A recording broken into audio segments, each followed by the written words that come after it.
To be honest, I inherited a mess. It's a mess. At home and abroad, a mess. United States President Donald Trump now 1 month in office. What is his global impact and what does he want to do next? Hello, I'm Nathan King, filling in for Anna Naidu, and this is The Heat.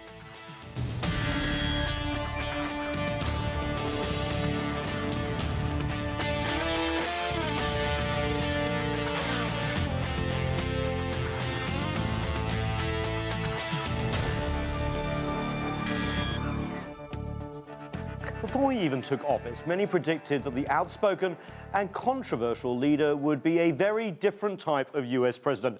And Donald Trump has lived up to that promise on issues ranging from China to Russia, Mexico and the Middle East. He has made international news headlines on an almost daily or minute-by-minute basis. Before we get to the panel, here's just a quick sample of now President Trump in action. This administration is running like a fine-tuned machine. We've had great conversations with the United Kingdom and meetings, Israel, Mexico, Japan, China. We've undertaken the most substantial border security measures in a generation to keep our nation and our tax dollars safe, and are now in the process of beginning to build a promised wall on the southern border. And I've taken decisive action to keep radical Islamic terrorists the hell out of our country. Don't be rude. No, I'm not going to give you a question. I'm not going to give you a question. You are fake news. Go ahead. Well, hopefully not fake news here. Okay, let's go on with our panel. With me here in the studio is Lara Brown. She is the director of the Graduate School of Political Management at the George Washington University. Joining us too is Megan Barth. She is a Trump supporter and founder of ReaganBaby.com. Also with us is Anton Fedyashin, a professor of Russian history at American University. And joining us from the newsroom is Alberto Avendano, the Washington bureau chief for the National Association of Hispanic Publications. Welcome to you all. Thanks so much for joining us. Of course, we have a month has just passed. What a month. Megan, I want to start with you. Sure. Trump supporter. Has it been a success? I think he has. His #1 duty is to be commander-in-chief of this country, and so his duty is to protect us from enemies, foreign and domestic. And so when he comes out with executive orders, although an unelected judge turned down the executive order. You're talking about on the immigration, the correct. partial travel ban. That's correct. I call it the terrorism ban. So when he sent out these executive orders and starts with also building the wall, or at least the executive order to build the wall, we know that he takes the safety and security of this nation as his primary duty. Lara? Well, I think that it is true that he has a desire to move forward on these promises that he has made to his supporters. But the problem with this is you see his amateurism and his lack of experience because, in fact, the executive order wasn't drawn up in a legal way. We now have the Trump administration admitting that and saying they're going to re-release a new executive order that recasts that first one in a more legal and appropriate light. And this, to me, is just an example of, had he known more, had he been willing to actually learn more, he maybe could have been more effective. So you're saying he's got the process wrong, he hasn't learned much. I just want to go back to Megan, because there's been a lot of criticism there, hasn't there, about how he hasn't learned the ropes, how to get things through. But you just see it's a man implementing immediately what he said he would do. I mean, there have been some problems. Well, he had some problems, no doubt. But as far as him being the commander-in-chief of this country, he put out a very bold vision of how he's going to secure this country. Now, whether or not he did it in the appropriate steps, you know, I don't necessarily disagree, especially when you have a lawyer from the DOJ that doesn't understand that we actually had a Somali just a few months ago involved in a terror attack on Ohio State campus. It was very easy to find out. It was in the news. And so the communication, I think, in the launch has been a little bit rusty, and that's why we're going to relaunch the executive order, but that's what needs to be done in order to secure this country from those 7 specific countries that Congress and the Obama administration had selected on the terror watch list, so to speak, and to make sure that the terrorism ban comes in full force. Alberto, I want to go to you in our newsroom because obviously we've seen also a tick up in immigration enforcement, as the White House would call it, as well. From a Hispanic point of view, Donald Trump said he would do this on the campaign trail. He's doing it. Are people like Meghan right that it's really the press sort of saying, well, why are you doing this? I mean, he's always said he would do it. I will talk to you from an American point of view, not from a Hispanic point of view. An American point of view is also a Hispanic point of view. And what I have to tell you is that Donald Trump is, for many Hispanic families, another deporter-in-chief in limbo. I think he's doing what he said he was going to do, surprise. I think that the challenge here for media and for the executive at the White House is that we are living in a country that keeps being stereotyped. We keep talking about truths, which is saying that American immigrants are criminals and all these things. And those truths don't correspond to reality and to the facts. And the problem is when you try to manage reality through tweets and through stereotypes, you are creating those kind of stereotypes. You are creating a reality that is not there. And Donald Trump is not the only responsible for that. American media is also responsible for that. I'm glad you mentioned facts and the media. We'll get on to that because there's a lot to talk about that. But Anton, you know, it does seem we get different opinions depending on who in the White House is saying it. One of these is Russia. I want to play just what the president has said in Russia, and then we can talk a bit more. It'd be much easier for me to be tough on Russia, but then we're not going to make a deal. Now, I don't know that we're going to make a deal. I don't know. We might not. But it would be much easier for me to be so tough. The tougher I am on Russia, the better. But you know what? I want to do the right thing for the American people. And to be honest, secondarily, I want to do the right thing for the world. There's a lot to unpack on that short clip we just played, Anton. So we know all about wanting to be warmer with Vladimir Putin. That was part of the campaign. But then we have his UN ambassador, Nikki Haley, come out and really criticize Russia at the United Nations, saying, you know, we won't lift sanctions until Crimea is returned to Ukraine. Very much similar language on the eastern Ukraine. What's going on here? I think there are mixed messages coming out of the White House, and I think the general narrative of this administration is still being fine-tuned, as it is on so many other issues. We have to keep in mind that this man is starting his political career with the White House, which is highly unusual in the United States. Most people end their political careers, or at least the White House becomes a milestone. So there's a learning curve that has to be followed here, and this is creating some of the dissonance coming out of the White House on a whole range of problems, including the ones we just discussed. Russia is a special case, however, here, because if there's one thing that Trump was consistent on during the campaign, and an issue that the Democrats used very successfully against him, it was his very positive stance on U.S.-Russian relations, and he seems to be attempting to follow through. But he, I think, is in the process of learning that the U.S. government is an ocean liner. I'm not the first to compare it to that, and that his decisions in the White House have to filter through an enormous amount of bureaucracy before they actually have a result. And so, despite the fact that he may be very positive on Moscow, there is an enormous amount of opposition to this goodwill. Remarkably, the Russians have taken a very calm, wait-and-see attitude and have not reacted to all of the back and forth that's been going on in Washington. They seem to be holding the door open for whatever will happen, and so the ball is still in the White House's court.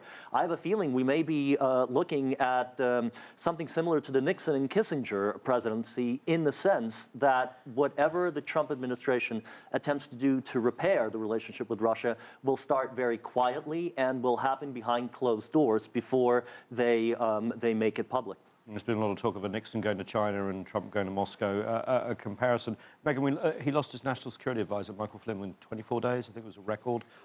Russia dominated that as well. Was it a witch hunt? Was it because of the Russia policy? Was it this so-called deep state of disaffected career bureaucrats? I would say the latter, but also Mike Flynn was a political enemy of the left as soon as he took the Republican national stage and proclaimed that Hillary Clinton should be jailed. And we know that Barack Obama and the left had a long political enemies list and used the federal agencies of the government against even private citizens like Michael Flynn. I think the larger question related to Michael Flynn should be, where are the leaks coming from and why are they leaking to the press? We're leaking private conversations as well as confidential conversations. The president's conversations were leaked between the Australian Prime Minister as well as the leader of Mexico. And this is a violation of the Constitution, violation of the law, and really puts all of our safety and security in jeopardy. That's true. But the leaks are not just coming from intelligence. It seems that the leaks are coming from the White House, leaks are coming from Congress. This is a very leaky city at the best of times. It's obviously a very leaky city. So why are they leaking, Lara? Is it because they are Obama holdovers who don't want to see the Trump agenda? Is it because of the so-called turf war that's going on in the White House that may be underreported, overreported by the media? What's going on here? No, I think there's very deep concern about the politicization of the National Security Council. I think when the Trump administration decided that Steve Bannon was going to be one of the principals who was going to be at that table at the NSC, that was a shocking move to those who believe that intelligence should actually override politics. Neither David Axelrod nor Karl Rove sat at the advisors of Obama and George W. Bush. Correct, sat at those tables for Obama or Bush. It is very disturbing to people who are deeply engaged in the intelligence gathering community that we have a president who talks about the importance of the intelligence community, and yet he only seems to know how to have campaign events around the intelligence community. I also think it's important to point out that Michael Flynn was let go by President Trump. He was forced to resign because he did not, in fact, tell Vice President Pence that he had, in fact, discussed sanctions with a Russian diplomat. And I think it's important to also... So it was his cover-up, not the... Well, but I think this goes to a larger problem. If Donald Trump, as President of the United States, knew about what it is that Michael Flynn had said to the Russian diplomat, why exactly did he not tell Vice President Pence? So we also have this problem of there is court intrigue, and Vice President Pence basically said he's got to go. This is not a situation to be tolerated. And leaves a question mark, and then more investigations over the contacts between the Trump campaign and now government and of course, Moscow as well. That's well taken. Alberto, Anton just said, you know, a lot of governments are doing a wait-and-see approach. We know that's not just Moscow. The Mexican government took a wait-and-run approach, I think, right, with a cancellation of the president's visit here because of the problems over building the wall and Mexico paying for the wall. What does that say about the Trump administration so early on? Because he has had some quite successful visits from leaders like Prime Minister Abe, for example, Theresa May, Prime Minister from the UK. But when it comes to the closest neighbor to the south, not so much.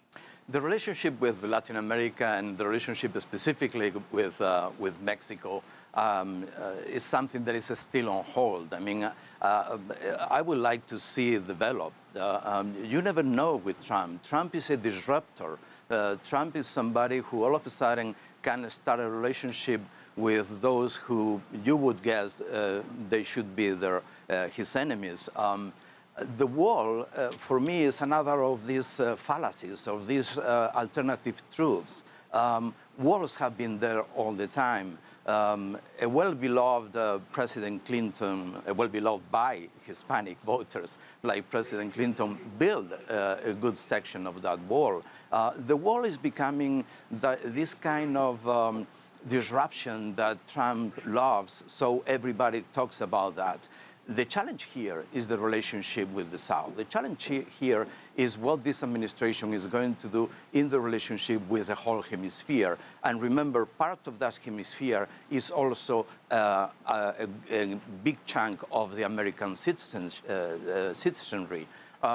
So there are a lot of things still to answer in this administration. I think in the month of March, we're going to see healthcare and taxes coming to the table. But basically what I want to see is this president to start being part of the process of the presidency, being part of the relationship with Congress, and then the foreign affairs. I think there are still too many questions. Megan, I want to bring you back in. All these questions, what's he going to do, is still going on. But when you go beyond the bubble of Washington and New York and LA, and you ask Republicans, 87% of them say he's doing great. 30 days, it's exactly what we want to see. A man draining the swamp, coming here, saying exactly what we want him to say, implementing exactly what we want him to say. Why do you think there's that disconnect between 87% of Republicans and what we see every day on the American cable news channels? Well, I don't think it's any secret that the American cable news channels are definitely what I would consider a propaganda arm of the DNC. WikiLeaks proved to us through emails and such that there were 36 members of the press that went to John Podesta's house for dinner and swirled champagne and talked about how they were going to craft the narrative. Oh, I think if an invitation to John Podesta's house made you a Democrat, then that would be 90% of... Anyway. But we know that there is definitely a bias in the media, and we know that the news leans left. And the narratives that are created, that were created along with the Hillary Clinton campaign to help her candidacy, were certainly uncovered and discovered by the American people. And there's plenty of people that are skeptical of the media. They have a lower approval rating than Congress. Yeah, they fight each year for who's lower, right. Congress or the media. And so yeah. Trump has taken to Twitter to some people don't like that he tweets, but he's going directly to the American people as he did with his rallies, telling them exactly what he thinks and how he feels and what he's going to do. And this transparency, I think, is actually very welcomed by many in both parties. Let's not forget that Donald Trump tore down the blue wall of the 4 Rust Belt states, Wisconsin, Pennsylvania, Indiana, et cetera. And these were Democrats that had voted, some for Barack Obama twice, and crossed over and voted for Trump. That's correct.